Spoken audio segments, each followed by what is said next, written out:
இருக்கும் பெரும் மரியாதைக்கும் உரிய அம்மா திருமதி கிருஷ்ணம்மாள் ஜெகநாதன் அவர்களின் ஆவணப்படம் வெளியீட்டு விழாவில் கலந்து கொள்ள வந்திருக்கும் மாண்புமிகு நீதியரசர் திரு மகாதேவன் ஐயா அவர்களே, இந்த ஆவணப்படத்தை அவருடைய ஒரு கனவாக கொண்டு இதை வெளிப்படுத்தி கொண்டிருக்கும் திரு ரவி சுப்பிரமணியம் அவர்களே, திரு பாரதி குமார் கிருஷ்ணகுமார் அவர்களே, அவர் நெடுநெடு திடீர்னு அவரை பார்த்த உடனே எங்கேயோ போயிட்டு அறிமுகமானவங்க, மற்றும் மேடையில் வீட்டிற்கும் சென்னை சில்க்ஸ் சந்திரன் அண்ணா அவர்களே, மற்றும் மேடையில் இருக்கும் பெரியோர்களே, ஆன்றோர்களே, சான்றோர்களே, உங்கள் அனைவருக்கும் சத்யாமா அவர்களுக்கும் என்னுடைய இனிய மாலை வணக்கத்தை தெரிவித்துக் கொள்கிறேன்.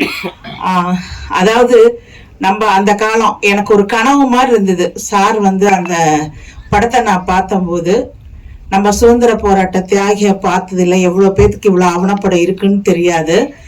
எனக்கு ஒரு முன் சீட்ல உட்காந்த மாதிரி இருந்தது. ஏன்னா அவ்வளோ ஒரு கற்பனை. இன்னைக்கு எதுக்கோ போராடுறோம். அந்த காலத்துல சுதந்திரத்துக்காக போராட்டி கணவர்கள் சேர்ந்து நிறைய நம்மளுடைய நாட்டோட சுதந்திரத்துக்கு நிலங்களை மீட்டு இல்லாதவங்களுக்கு வயல்வெளியில எந்த விதமான இன்னைக்கு நிறைய தொலைக்காட்சி டிஜிட்டல் மீடியா இவ்வளோலாம் இருக்கு. ஆனா அந்த காலத்துல எதுவும் இல்லாத காலத்துல அவங்க கால்நடையா நடந்து எல்லா பக்கம் போய் போராடி அவங்க படிச்சு அந்த இதெல்லாம் பார்க்கும்போது எனக்கு ஒண்ணுதான் தோணுச்சு. நான் ரொம்ப நாளா அவங்கள பார்க்கணும்னு ரொம்ப ஆசைப்பட்டேன். இன்னைக்கு கூட அம்மா வந்திருப்பாங்கன்னு நினைச்சேன். காந்தி கிராமம் போய் அவங்கள பார்க்கணும்னு நினைச்சேன்.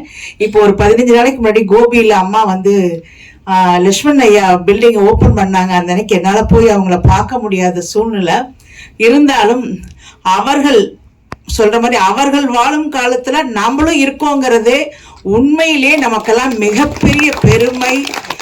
நமக்கு இதெல்லாம் நம்ம கிடைக்கக்கூடிய ஒரு அற்புதமான வாய்ப்பு. ஏன்னா ஒரு பெண்ணுங்கிறவங்க இன்னைக்கு எவ்வளவு சொல்றாங்க, பாரதி கண்ட புதுமை பெண்ணா. அந்த காலத்துல அம்மா எந்த எதிர்பார்ப்பும் இல்லாமல் தன் வாழ்க்கையை எப்படி அவர்களை சார்ந்த அவர்களை சுற்றியுள்ள மனிதர்களுக்காக இன்றும் எங்க வீட்டுல சொன்னார், போயிட்டு வந்தே சொன்னார், அம்மாவை பார்த்தேன் எனக்கு ரொம்ப மகிழ்ச்சியா இருந்தது. இந்த தடவை தான் முதல்ல அம்மாவை பார்த்தேன். யாரும் கையை கூட பிடிக்க வேண்டாம்னு சொல்லிட்டாங்க. நானே நடந்து வந்துருவேன்னு சொல்லி வந்தாங்க. இன்னும் அந்த மனதில் கம்பீரத்தோடு இருக்கக்கூடிய கம்பீர மனுஷி.